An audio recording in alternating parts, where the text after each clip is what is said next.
नमस्कार, आप देख रहे हैं खबरची न्यूज। और यूपी में पूर्व से पश्चिम तक समाजवादी साइकिल यात्रा की खास खबर के साथ हाजिर हूं मैं अनुरोध भारद्वाज। यूपी में साइकिल पर सवार होकर समाजवादी पार्टी ने सत्ता में वापसी का संघर्ष शुरू कर दिया है।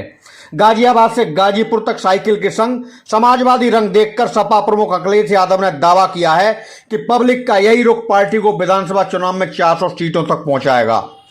पश्चिम से पूर्व और मध्य यूपी में बसे रोहिलखंड तक सपा ने जोरदार तरीके से साइकिल यात्रा निकाली है और चुनावी ट्रैक पर पार्टी की रफ्तार बढ़ा दी है।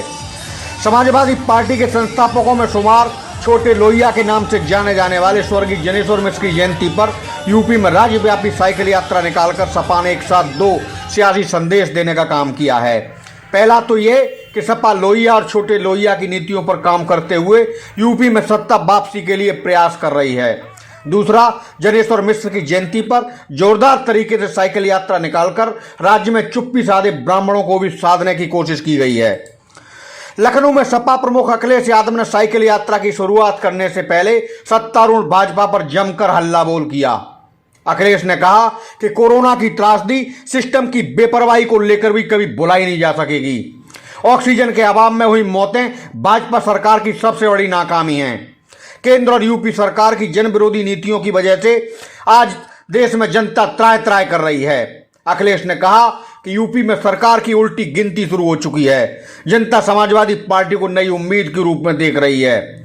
यूपी से भाजपा की विदाई होगी और सपा सत्ता में आकर जनता के सपने पूरे करेगी।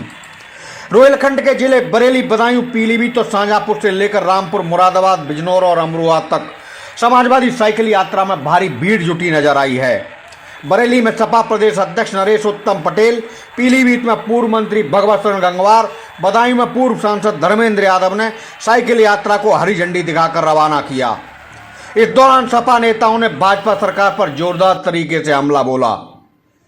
खबरची न्यूज के लिए लखनऊ से नचिकेता शर्मा और रोहिलखंड से अजय शर्मा, अनुज शर्मा, अनूप गुप्ता, शकील अहमद अंसारी और दुर्गेश मौर्य की रिपोर्ट।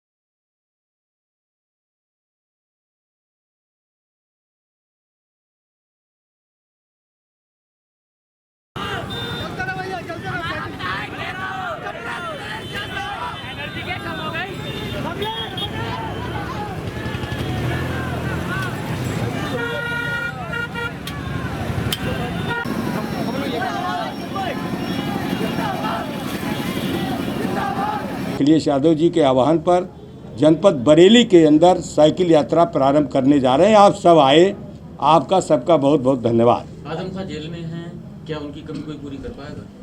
देखिए, आजम साहब की कमी कोई पूरी नहीं कर पाएगी, लेकिन आजम साहब के विचारों से ही समाजवादी पार्टी का कार्यकर्ता लैस है।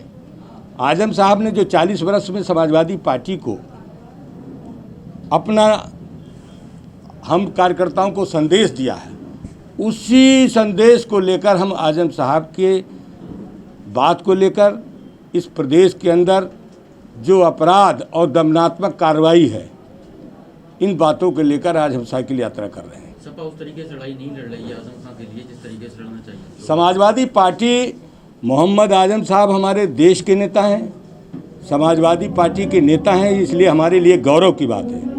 हम समाजवादी पार्टी के लोग विधि सम्मत सारा लड़ाई संघर्ष समाजवादी पार्टी आजम साहब के लिए लोकसभा, राज्यसभा, विधानसभा, विधान परिषद से लेकर प्रेस, मीडिया, सम्मेलन, कार्यकर्ता रैली, जन प्रदर्शन, आंदोलन के माध्यम से आजम साहब की रिहाई की मांग करते हैं। लेकिन सरकार लगातार उनके ऊपर दमनात्मक कार्रवाई करती जा रही है। इस देश का दुर्भाग्य है कि आज आजम साहब जैसे लोग जो समाजवाद के पुरोधा हैं और देश को सही आईना देते हैं, चाहे लोकसभा में बोले हों, चाहे राज्यसभा में बोले हों, चाहे विधानसभा में, आजम साहब ने इस देश के कानून के हिसाब से सारे काम किए।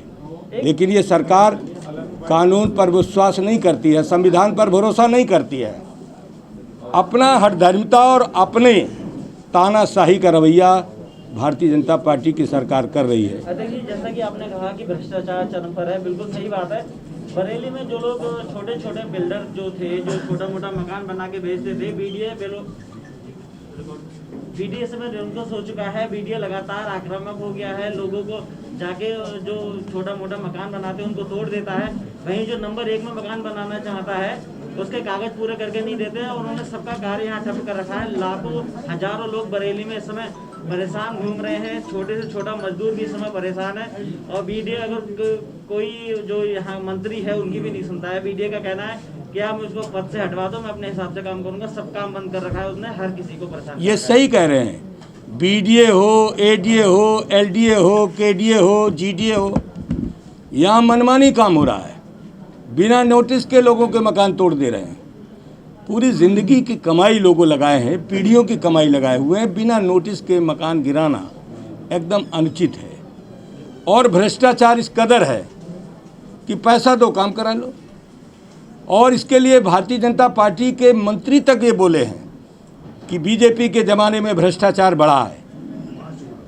भ्रष्टाचार के बारे में मंत्री, सांसद, विधायक तक बोलते हैं। बीजेपी के, विपक्ष के ही नहीं, जनता ही नहीं, बीजेपी के सांसद, विधायक तक बोलते हैं। अभी स्वास्थ्य सेवाओं को लेकर इसी बरेली के अंदर भारत के केंद्रीय मंत्री ने जब कहा कि उत्तर प्रदेश की स्वास्थ्य व्यवस्थाएं ठीक नहीं हैं, मुख्यमंत्री के दौरे के तत्काल बाद एक चिट्ठी आई। लेकिन क्या हुआ उनके साथ? कोई भी बात अगर सरकार की गलती को उजागर करता है उसके ऊपर कार्रवाई होगी। आम आदमी के सामने सबसे बड़ी समस्या है कि ये डेमोक्रेसी है या हिटलरशाही, तानाशाही। ये देश सबका है, सबको अधिकार मिला हुआ है। देश संविधान से चलेगा, कानून से चलेगा। तमाम पार्टियां, समाजवादी पार्टी का कहना है कि उसका जनाधार बढ़ा, उस जनाधार को वोटर में कैसे कन्वर्ट किया जाएगा? समाजवादी पार्टी का जनाधार आप सबका सहयोग, आशीर्वाद जो मिल रहा है और सच्चाई को आप दिखा रहे हैं, उससे समाजवादी। भैया जानना चाहेंगे, आप साइकिल रैली निकालना है, क्या मकसद है इसका? ये उत्तर प्रदेश में महंगाई, भ्रष्टाचार और बेरोजगारी के खिलाफ समाजवादी साथियों का, सभी क्रांतिकारी साथियों का अभियान है। जैसा कि आप देख रहे हैं, साइकिल चल रही है। उत्तर प्रदेश में बदलाव की हवा चल रही है। आज समाजवादी विचारक माननीय पंडित ज्ञानेश्वर मिश्रा जी का जन्मदिन है। उसके उपलक्ष्य में और उत्तर प्रदेश सरकार को हटाने के लिए और उत्तर प्रदेश में बदलाव के लिए समाजवादी साथी पूरे उत्तर प्रदेश में साइकिल लेकर निकले। आप देख रहे हैं हजारों लोगों का काफिला। मैं अपने भाइयों से कहूँगा दिखाएं। पूरी समाजवादी पार्टी आज इसको पूरी तरह से चला रही है और बहुत बड़े पैमाने पर लोगों में उत्साह है। धन्यवाद। समाजवादी पार्टी के बहुत ही वरिष्ठतम हमारे नेता रहे माननीय ज्ञानेश्वर मिश्रा जी की आज बरसी थी। उस बरसी के उपलक्ष्य में और पूरे प्रदेश की जनता को बताने के लिए कि आज जिस तरह से महंगाई बढ़ी है, भ्रष्टाचार बढ़ा है, नौजवान घर के अंदर बैठा है, किसान सड़कों पर है, छोटा व्यापारी बर्बाद हो चुका है, आदमी के खाने के लाले पड़े हुए हैं और ये सरकार अंधी घूमी बैठी इसी तरह से तमाशबीन बनी हुई। तो सरकार को जगाने के लिए और जनता की आवाज़ सरकार तक पहुंचाने के लिए और जनता को अपनी बात कहने के लिए साइकिल रैली का हमने आज आयोजन किया। मीरगंज विधानसभा में 4 साइकिल रैली निकाली गई। अभी आपके देखा तो गए हैं यहाँ से। तो ये बताएंगे कि किस तरह से ये भ्रष्टाचार अभी देखिए कहना झूठ पे झूठ बोलते चले जा रहे हैं लोग, भाजपा के लोग। महंगाई पेट्रोल 48 रुपये से लेके आज मतलब 100 का पार कर गया। डीजल लगभग 100 के करीब पहुँच गया। केरोसिन जो गैस है, हमारी रसोई गैस है, वो पहुँच गई पूरे 900 रुपये। और जो खाने का तेल है वो 48 रुपये से पहुँच गया 200 रुपये किलो। जो फार्चून का पीपा 14 किलो का अभी 3 साल पहले, 1 साल पहले तक भी मतलब वो 900 रुपये में था, आज वो बिक रहे 2400 और 2500 रुपये। गरीब आदमी के मुँह का निवाला सरकार ने छीन लिया है। और एक जो सबसे बड़ा झूठ पूरी दुनिया ने देखा उसको, और पूरी दुनिया में इतनी बड़ी छींचल इधर सरकार की हुई है, उत्तर प्रदेश सरकार, केंद्र सरकार की, कि कह दिया इन्होंने कि ऑक्सीजन की कमी से कोई भी आदमी नहीं मरा है।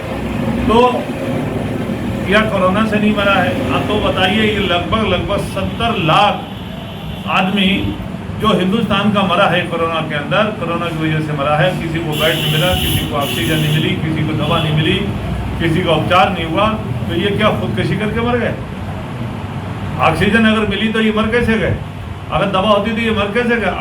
70 लाख के करीब इन्हीं का आंकड़ा है, लेकिन अंदर से बोलते हैं हाँ 70 लाख है, लेकिन जब सामने आते हैं, मीडिया के सामने आते हैं, लोगों के सामने, तो कहते हैं ऑक्सीजन से एक भी मौत नहीं हुई। इससे बड़ा कोरा